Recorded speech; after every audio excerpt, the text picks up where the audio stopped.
Hi, Grandma here reading Cheaper by the Dozen, and today I'm going to begin chapter 6, but I'm only going to read half of it because it's a long chapter. And it's called Touch System. Now, what do you think this chapter is going to be about? Maybe your parents will have a better idea of what it's going to be about. Touch System. Like most of Dad's and Mother's ideas, the family council was basically sound, and although it verged sometimes on the hysterical, it brought results.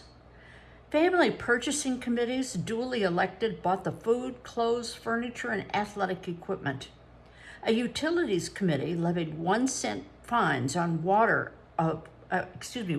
of water and electricity. A projects committee saw that the work was completed as scheduled. Allowances were decided by the council, which also meted out rewards and punishments. Despite Dad's foreboding, there were no ponies or roadsters. One purchasing committee found a large department store which gave us wholesale rates on everything from underwear to baseball gloves. Another bought canned goods directly from a manufacturer in truckload lots. It was the council, too, which worked out the system of submitting bids for unusual jobs to be done. When Lil was 8, she submitted a bid of 47 cents to paint a long, high fence in the backyard. Of course, it was the lowest bid, and she got the job. "Oh, she's too young to try to paint that fence all by herself," Mother told Dad. "Don't let her do it."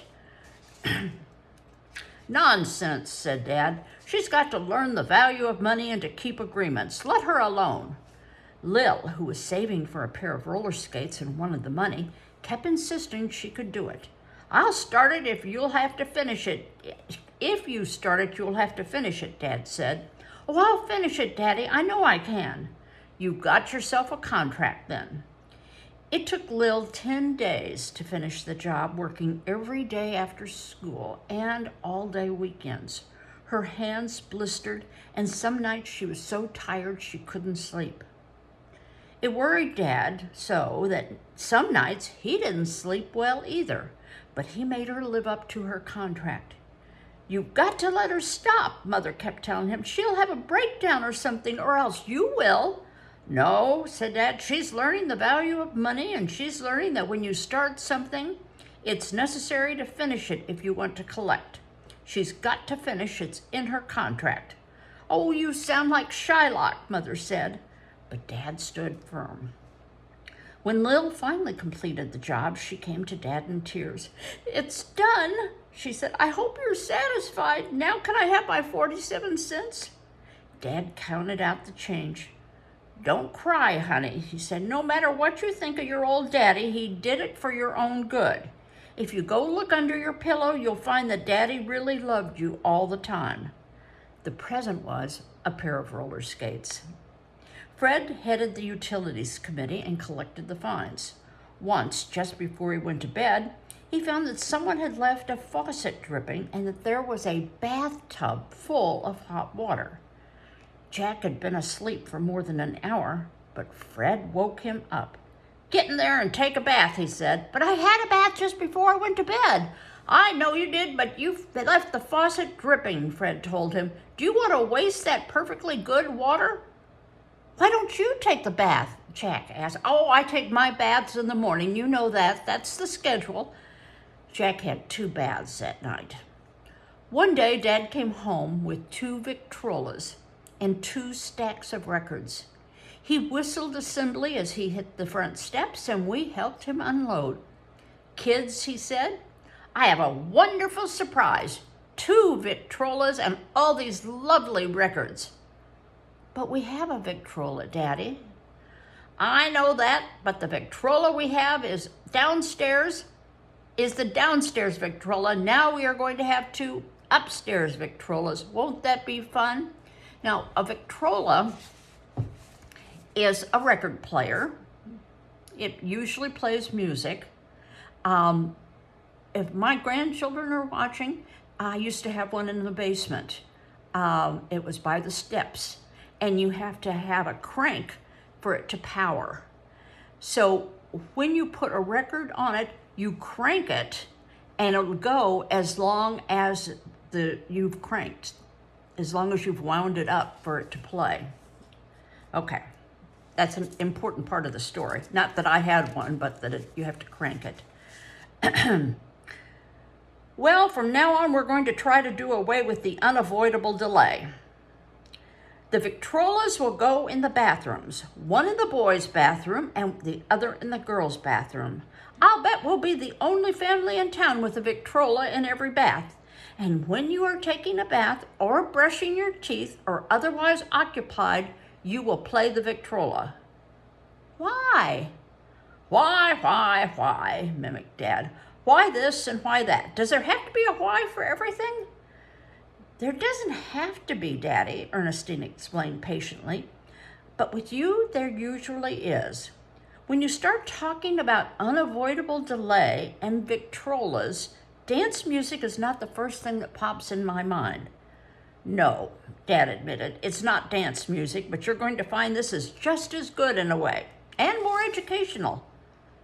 What kind of records are they? Anne asked. Well, Dad said, they are very entertaining. They are French and German language lesson records. You don't have to listen to them consciously, just play them, and they'll finally make an impression. Oh, no!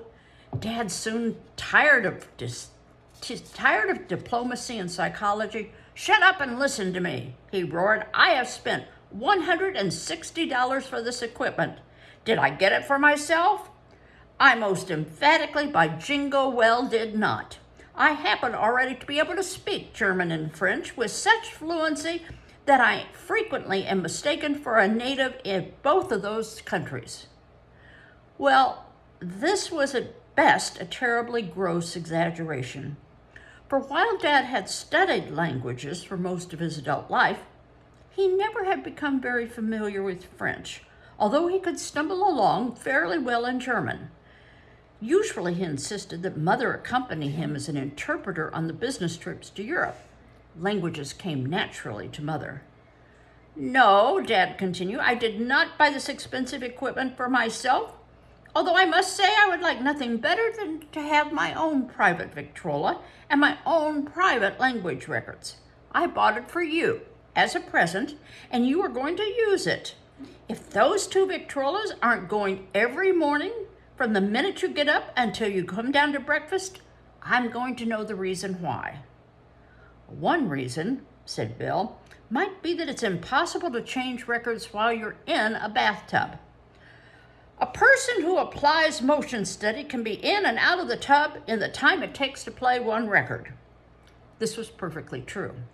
Dad would sit in the tub, put the soap in his right hand, then he'd place his right hand on his left shoulder, run it down his left arm, down the outside of his left leg, then up the inside of his left leg, then he'd change the soap to his left hand and do the same on the right side.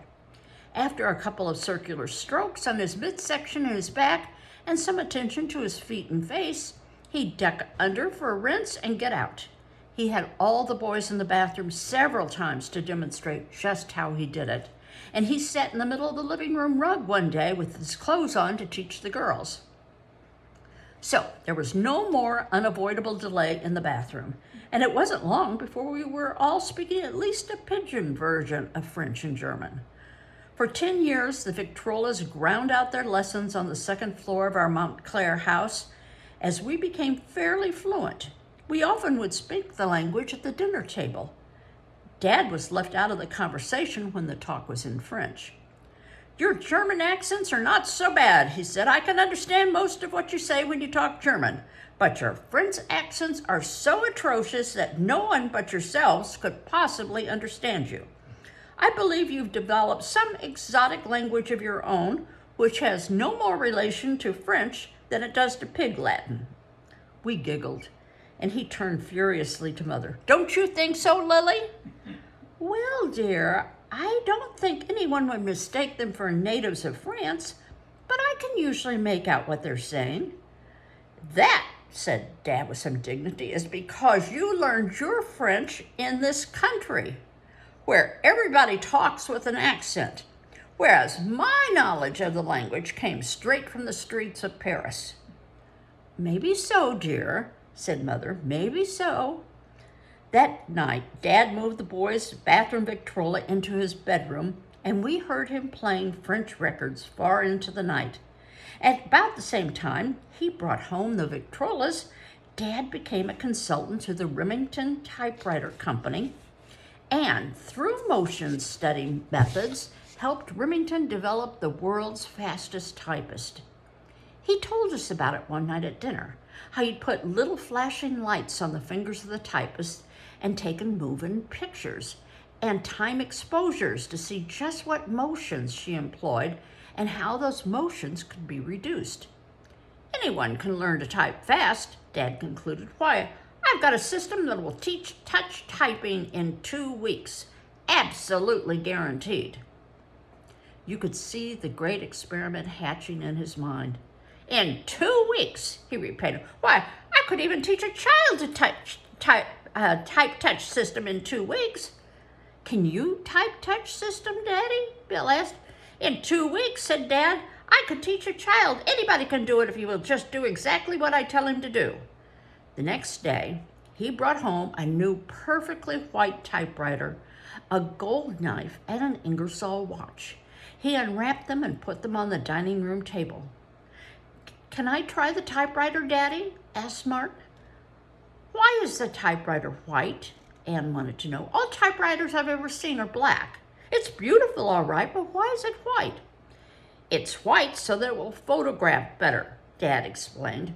Also, for some reason, anyone who sees a white typewriter wants to type on it. Don't ask me why. It's psychology.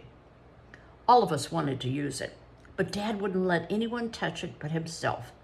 This is an optional experiment, he said. I believe I can teach the touch system in 2 weeks. Anyone who wants to learn will be able to practice on the white machine.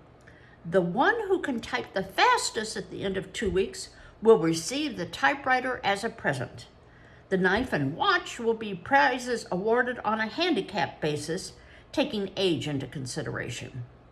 Except for the 2 youngest who still weren't talking, we all said we wanted to learn. Can I practice first, Daddy? Lil asked.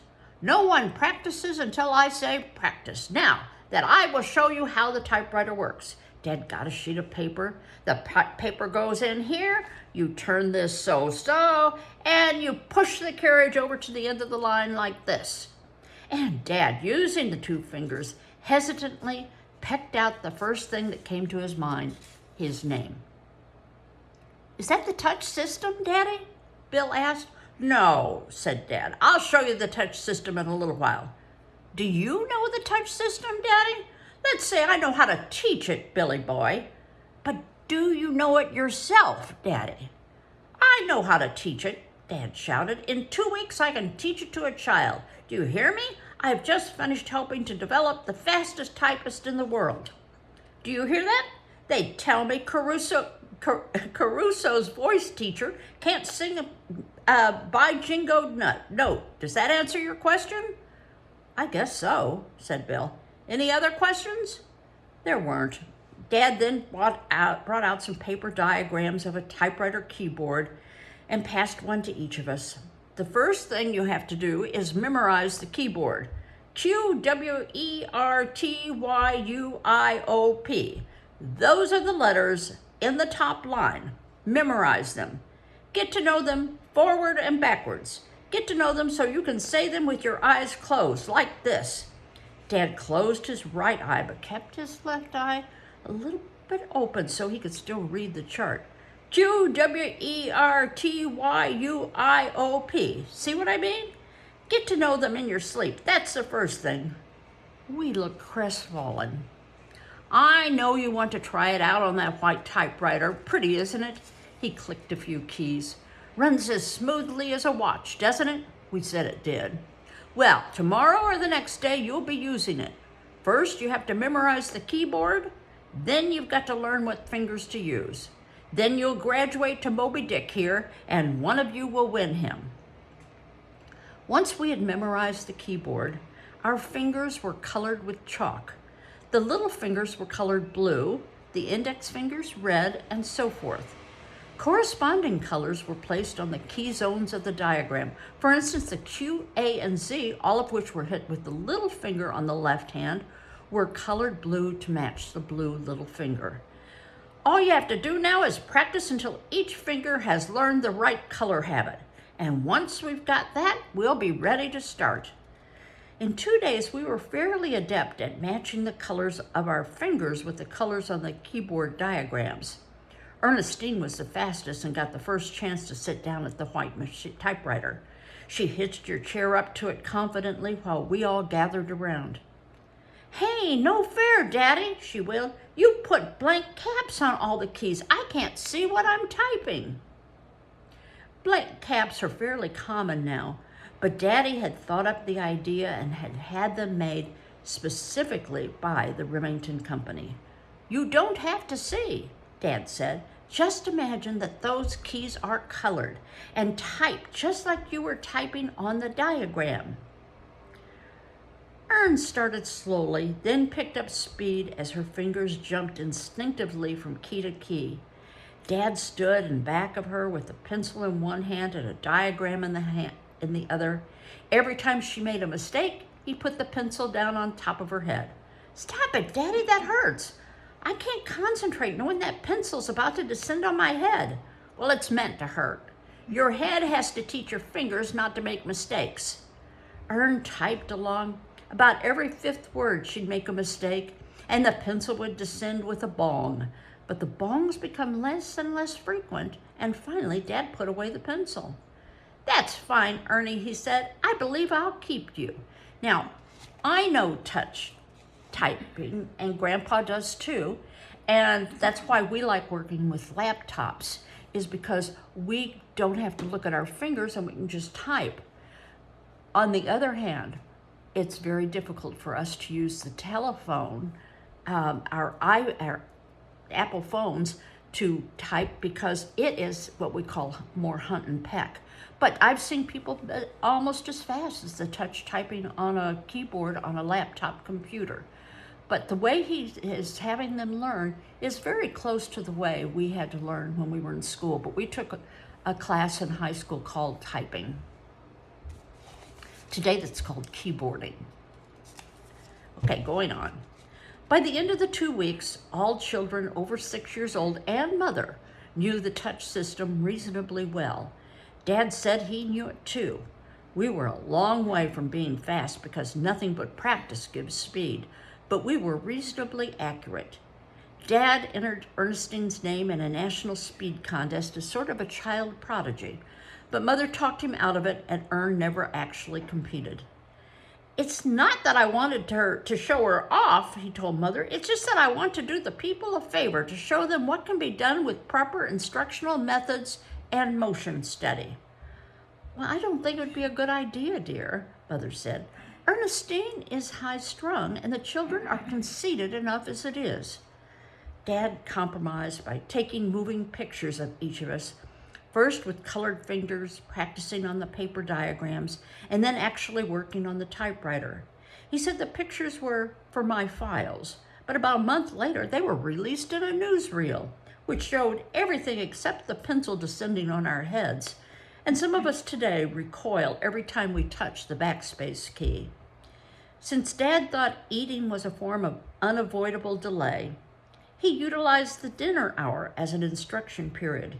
His primary rule was that no one could talk until the subject was of general interest.